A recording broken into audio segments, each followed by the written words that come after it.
Täna räägime majanduslikust olukorrast ja säästmisest, kuidas tekitada endale meelerohufond ja jõuda üks hetk ka reaalselt investeerimiseni ja eduka majandusliku olukorrani. Täna on meil külas Grete Mätas, kes on jõudnud oma eluteel teha palju erinevaid asju ja sealjuures ka nüüd on tubli investeerija. Tere tulemast, Grete! Tere, Anneli! Aitäh kutsumast! Esimene küsimus oleks sulle, kuidas oli sinu lapsepõlv? Millised majanduslikud sellised kulutamis- ja säästmisharjumused said enda kodus kaasa? No ma arvan, et kõik ikkagi algabki kodust, et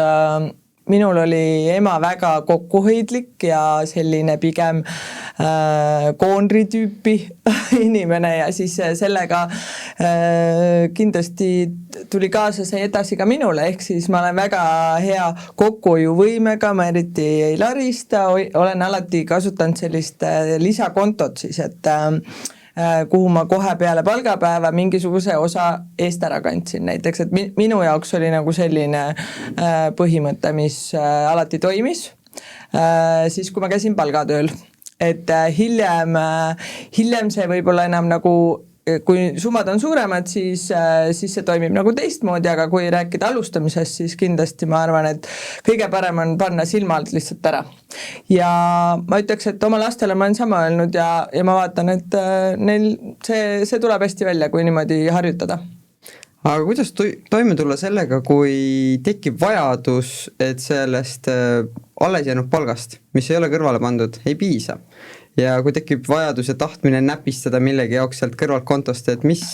kuidas sa sellise olukorraga said hakkama ja mis oleks su soovitused, et lahendada seda, et ei tekiks, et panen iga kuu kõrvale, aga kuu lõpuks olen ikkagi kasutanud selle kõrvalise konto ka tühjaks?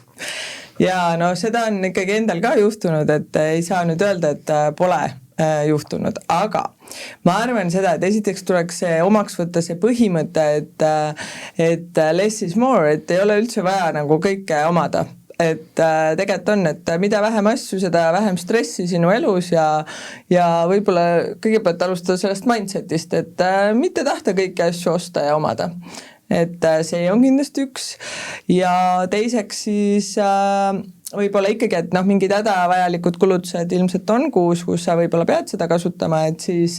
võib-olla mõelda selle peale, et kindlasti kohe järgmine kuu see tagasi panna sinna. Ehk siis, et olen võtnud näiteks mingi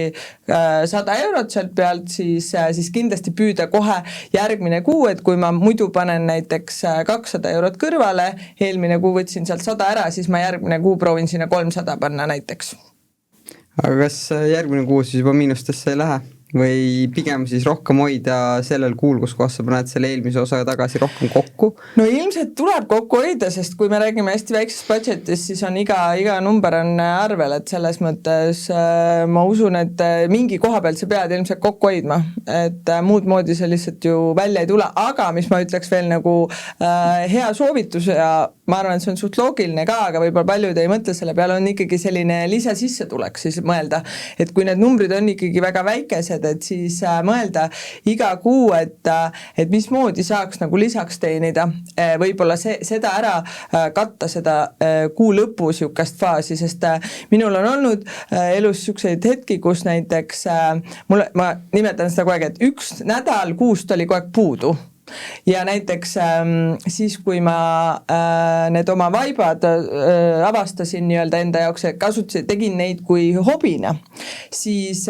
tihti need vaibad päästsid minu kuu lõpud nagu, et ma tegin paar vaipa sinna kuu lõppu ja siis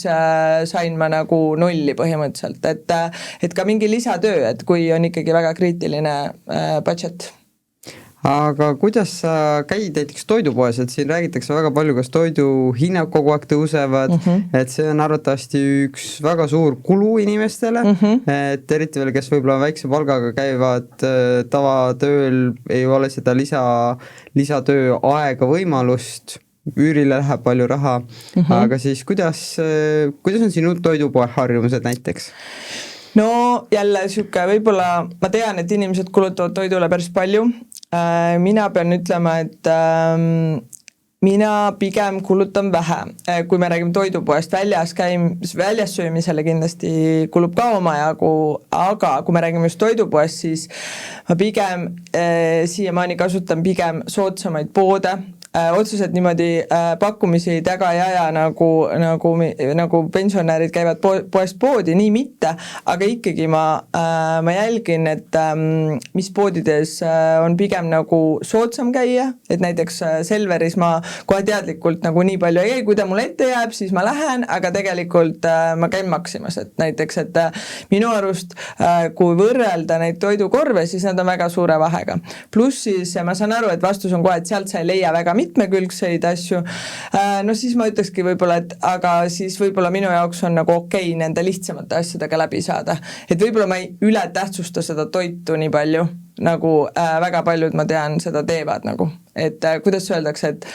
elan selleks, et süüa või sööd selleks, et elada või no need see, et siis ma olen alati natuke nagu kahe vahel selles, et